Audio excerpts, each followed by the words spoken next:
सामाजिक परिवर्तन, आर्थिक मुक्ति के आंदोलन के जो युग पुरुष हुए हैं, आप सभी को नमन, जिनकी वजह से आज हम हैं, जिनके सिद्धांतों की वजह से आज भी बहुजन मूवमेंट यहां जिंदा है, जिन्होंने इस गूंगे बहरे समाज को और भारत को संविधान दिया, गैर बराबरी, अन्याय, अत्याचार के खिलाफ लड़ने की ताकत दी, समान अधिकार दिए, जिन्होंने इस देश की नारी को गुलामी के जीवन से मुक्त किया, किसानों के लिए, महिलाओं के लिए, नौजवानों के लिए और देश के अंतिम व्यक्ति के लिए भी संवैधानिक अधिकार और संवैधानिक कर्तव्य बनाए। साथियों, हम आज आजादी की पूर्व संध्या, जिसको हम स्वतंत्रता दिवस कहते हैं,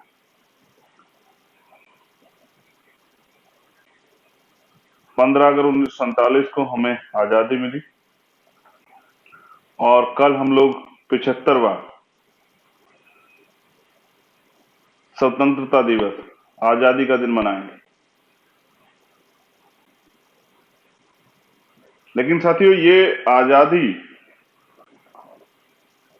वो आजादी नहीं है जिस आजादी का जिक्र जो है, जो आजादी के शहीद हुए, आजादी दिलाने के लिए जो लोग शहीद हुए, तो जो आजादी के दीवाने थे, जिन्होंने आजादी के इस आंदोलन को लड़ा, बलिदान दिया, तो उन्होंने एक अच्छे देश की कल्पना की थी।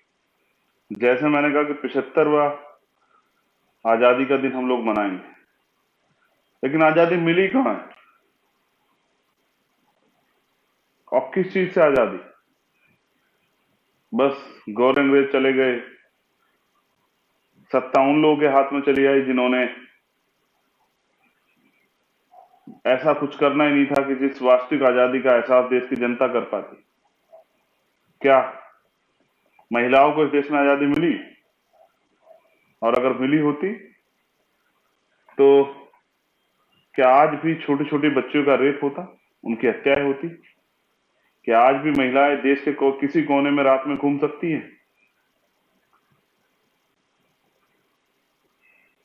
क्या गरीबी अमीरी में अंतर हुआ?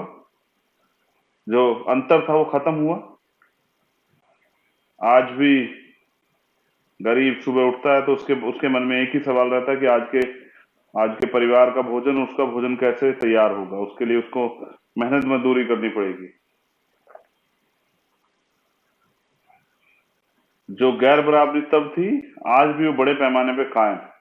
क्या किसानों को आजादी मिली? वो अपनी फसल को अपने दाम पे नहीं बेच सकते?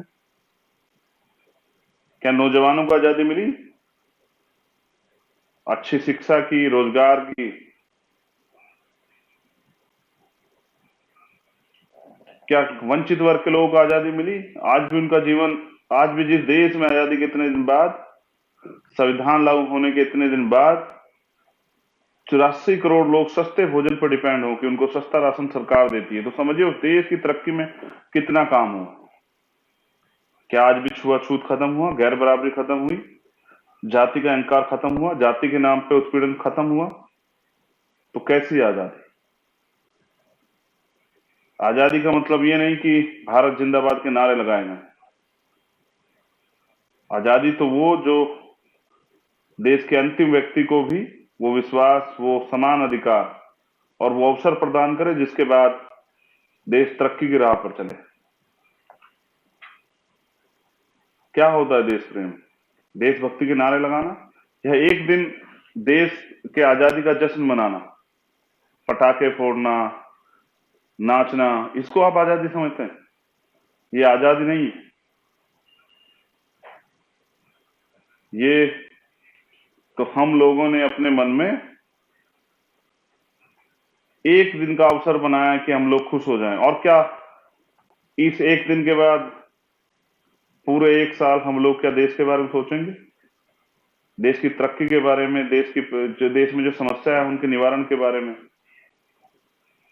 देश के सम्मान के बारे में? बाकी दिन हम लोग क्या करने वाले हैं? क्या कभी नौजवान ये एहसास करते हैं कि जिस तरह से पूरे देश की बदनामी दुनिया में हो रही, और ये बदनामी के कारण जो है आपसे छिपे नहीं है। बहुत सारे कारण तो आप जानते हैं कि किस तरह सरकारें झूठ बोलते हैं, किस तरह सरकारें जो हैं उनकी नीतियां। तो मैं ये समझता हूं कि ये वास्तविक आजादी नहीं। अभी आजादी हमसे कोसों दूर, और आजादी मांगने से नहीं मिलती है। आजादी जो है वो छीननी पड़ती है। आजादी मन से, आजादी सोच से, आजादी बुराइयों से,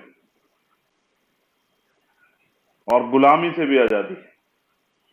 मैं बहुजन समाज की बात करता हूं। बहुजन समाज तो आज भी बेबस है, लाचार है। देश की महिलाएं आज भी लाचार है। जब दिल्ली जैसी जगह में 10 दिन के अंदर 2-2 रेप होते हैं बच्चियों के, तो ये कैसी आजादी? तिरंगा झंडा हाथ में लेके उसको फहराने से आजादी नहीं आती है, उस तिरंगे का सम्मान भी करना पड़ता है। क्या नेताओं के नजरों में उस तिरंगे का सम्मान है?